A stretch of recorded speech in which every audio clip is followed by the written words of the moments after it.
How's it going, everybody? Daner here with North Central Coins, and welcome back to another episode of the most rare and valuable coins in Canada.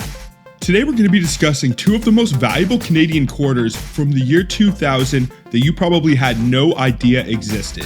Because these coins only have a few known examples, their value is only exceeded by their rarity. So make sure to watch to the end of the video so you know what to look for and you can keep your eyes out, because you never know when you might find one of these floating out in the wilds of circulation or in your pocket change.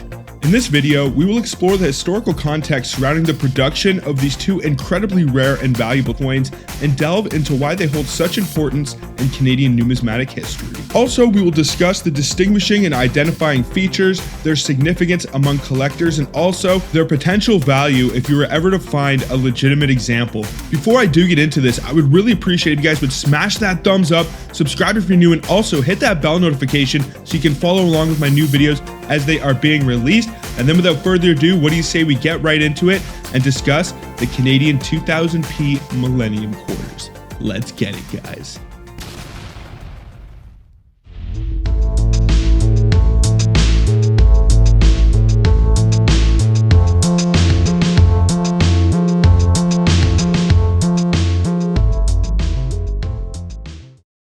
The Canadian quarter is a coin worth 25 cents or 1/4 of a Canadian dollar. It is a small circular coin of silver color composed of nickel-plated steel and has a reeded edge. According to the Canadian Mint, the official name for the coin is the 25-cent piece, but in practice it is usually called a quarter, much like its American counterpart. In Canadian French, they are called a caribou or a Trent sou.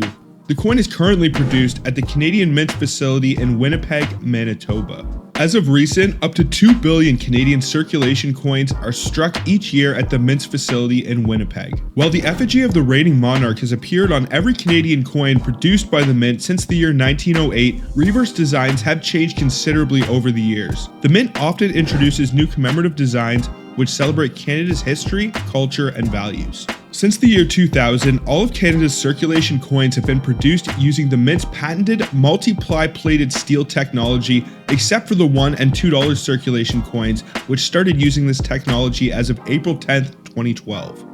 Before the start of the new millennium began and fears of computer clocks all resetting to zero and Y2K, the Canadian Mint held a contest to design 24 millennium quarters, one for each month of 1999 and 2000.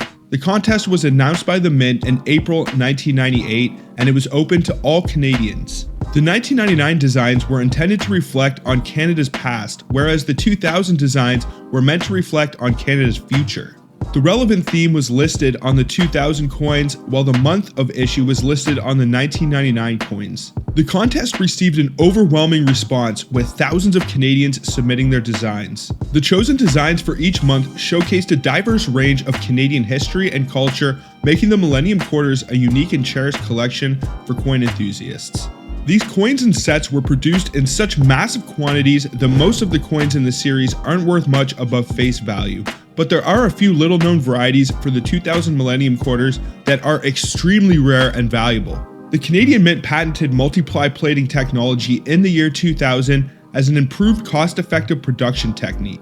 The 5, 10, 25, and 50 cent pieces of Canadian circulation coinage, all of which were previously struck from nearly pure nickel alloys, have been produced by the Mint since that year using this technique. Similar to the 5-cent coin, production of the 1-cent coin ended in the year 2012, and a copper-plated steel blank was used instead. Multiply plating for the $1 and $2 coins was introduced in the year 2012. In this particular plating method, a thin layer of nickel, a layer of copper, and then a final layer of nickel are electromagnetically applied to a steel core. Because less copper and nickel are required in this process, the price of producing circulation coins has decreased. Because plated coins are made of a more resilient material, there are fewer damaged coins in circulation, improving their overall effectiveness. The Mint can produce coins with distinctive electromagnetic signatures and the safest circulation coins on the market by varying the bust on the obverse of the coin. The first waves of Canadian plated coins with a P Mint mark were given to vending machine companies to test their ability to work in their machines or to see if the coin mechanisms would have to be refitted to accommodate the change. In most cases, the machines accepted the new plated quarters without much difficulty. A limited mint set was also released in the year 1999 with coins of every denomination and also a test token, all containing the new P mint mark. In the year 2000, 2000 P nickels and pennies were released for circulation, most likely as a trial for the larger denominations, which were officially released for circulation the following year in 2001. So you may be asking, what does all of this have to do with the coins that we are discussing today?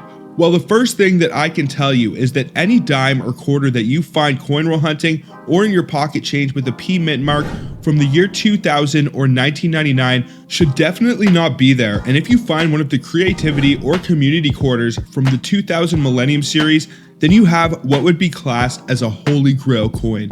Whether a test, trial, pattern, or employee mistake, there are few of these quarters that have been known to have a small P mint mark on the obverse of the coin. It can almost be hard to believe that something so small could add such a significant value to a piece, but if you understood how incredibly rare these quarters are, then you might have more of an idea of where the value comes from. There are only 5 certified examples of the 2000p Community Millennium Quarter, and the Creativity 2000p has even fewer with only 2 known examples.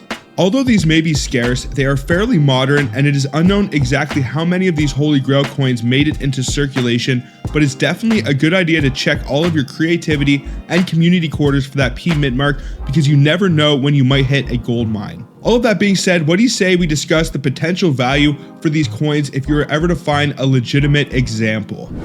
Now, the first quarter that we will cover is the 2000 Creativity with the P mint mark. Now, to identify this, you need to flip over to the obverse of the coin and look for a little P mint mark under the bust of Queen Elizabeth. If you can identify this, and it is the Creativity design on the reverse of the coin, then you have one extremely rare quarter that can be worth all the way up to $10,000 for an MS65 example. Now, this is the rarer of the two. There are less known to exist, and currently MS65 is the highest known grade. If you were able to find one of these and it scored any higher, somewhere around an MS67, it could easily be worth $40,000. You usually see some massive price jumps when it comes to these extremely rare Holy Grail coins that only a few known examples exist for, and this 2000 October Creativity P mint mark quarter is definitely a good one to have on your radar. And then next up is the 2000 December, which has the community design on the reverse of the coin, and it will also have a small P mint mark on the obverse under Queen Elizabeth's bust.